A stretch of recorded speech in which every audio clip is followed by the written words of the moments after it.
साथियों नमस्कार। मुझे बड़े खुशी के साथ आज आपसे मिलने का मौका मिला और हमने सोचा कि कुछ संदेश आपको दे दिया जाए। तो सबसे पहले तो मैं आपको बधाई और शुभकामनाएं देना चाहता हूं, इसलिए कि जो बुक लॉन्च किया गया पटना में, रुपया मूल्य का मापक या शोषण का साधन, उसकी जो प्रतिक्रिया आई है उसकी प्रतिक्रिया ने गदगद कर दिया है। बहुत दिल खुश है और हम आप सभी को बहुत बहुत बधाई और धन्यवाद देते हैं। सबसे पहले तो आपने जो प्रशंसा की है उस प्रशंसा से मैं अभिभूत हूं।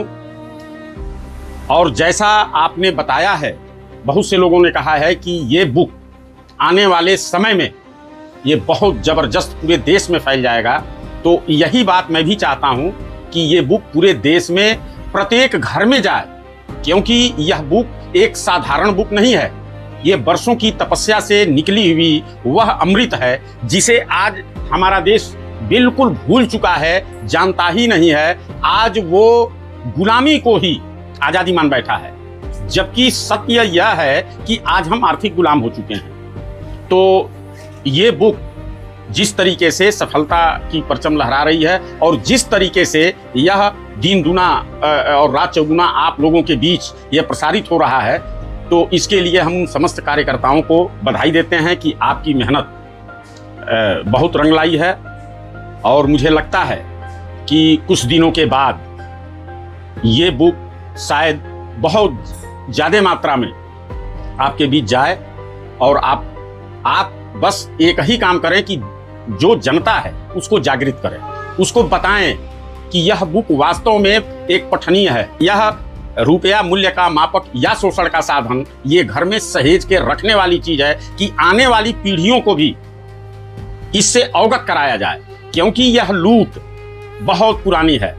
और मैं इसको विस्तार से आपको अभी जब मुझे मौका मिलेगा, और मौका आ भी चुका है, क्योंकि बहुत दिनों से देश के विभिन्न क्षेत्रों के कार्यकर्ताओं ने हमें फ़ोन पे आने के लिए कई बार प्रयास किया, लेकिन मैं यही कह रहा था कि कुछ काम अभी मैं पूरा कर लूँ, उसके बाद से आने का प्लानिंग बनाऊंगा। तो मैं आपको यह शुभ सूचना भी दे दूं कि वह जो मुख्य रूप से कुछ काम थे जो हमारे संवैधानिक कर्तव्य भी हैं, कि मैं देश के उन समस्त जिम्मेदार पर्सन को इस खोज से अवगत कराऊं। और उसी सिलसिले में हमने सुप्रीम कोर्ट के समस्त जजों को यह बुक भेजी है और साथ में उसके एक प्रार्थना पत्र भी लगाया गया है कि हमारे इस बुक को यदि न्यायपालिका चाहे तो जनहित याचिका के रूप में भी स्वीकार कर ले। तो ये सब चीज़ें हम आपके बीच में आएंगे तो इस पर हम चर्चा भी कर लेंगे। विशेष रूप से अब मैं निकलूँगा, इंतज़ार की घड़ियाँ खत्म हो गई और मैं देख रहा हूँ जो स्थिति बन रही है कर्ज को लेकर के, और जो कर्जदार लोग परेशान हैं, उन सब चीज़ों को देखते हुए कि यह देश की स्थिति आर्थिक रूप से और बद से बदतर होती जा रही है, इसलिए हमें अब आपके बीच आना पड़ेगा। और मैं बहुत जल्द आपके बीच आ रहा हूं और मुझे उम्मीद है कि इस महीने के अंत तक या अगस्त के प्रथम सप्ताह में मैं निकल पड़ूंगा। और आप लोगों को मैं फिर अवगत करा दूं कि बहुत सारे कार्यकर्ता हमारे पास अपने कार्यक्रम के लिए फ़ोन भी किए थे।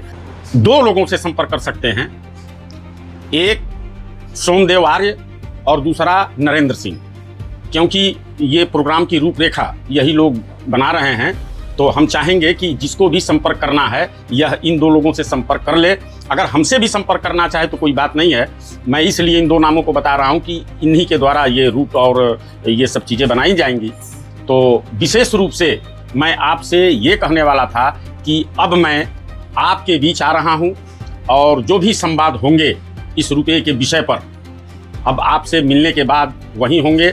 और इसकी रूपरेखा ये बनेगी कि एक दिन की कार्यक्रम होगी और उस कार्यक्रम में कुछ घंटे हम आपके लेंगे और उसमें ट्रेनिंग की भी व्यवस्था कर दी गई है कि कुछ देर में आप सभी जो वैसे कार्यकर्ता हैं, जो जिम्मेदार पर्सन हैं, उनको इसकी कानूनी प्रक्रिया कैसे है, कैसे कैसे क्या करें, उसको समझाया जाएगा और बताया जाएगा। और बहुत सारी नई रिसर्च भी हुई है, तो ये सब कुछ से आपको अवगत कराया जाएगा कि कर्ज के रूप में कैसे कानूनी प्रक्रिया का पालन करें, कैसे आप अपनी बात को रखें। ये सब कुछ वहाँ आपसे मिलने के बाद ये बताया जाएगा ट्रेनिंगों में। तो इन्हीं सब शब्दों के साथ मैं आपसे पुनः इस बात को कह रहा हूँ कि अब हमारा दौरा शुरू होने वाला है और उसमें आप सब अधिक से अधिक जो कार्यकर्ता हैं, जो चाहते हैं इस काम को करना, तो ऐसे लोगों को आप अवश्य लेकर के आएँ। इन्हीं शब्दों के साथ आप सबको सादर जय हिंद, जय भारत, वंदे मातरम।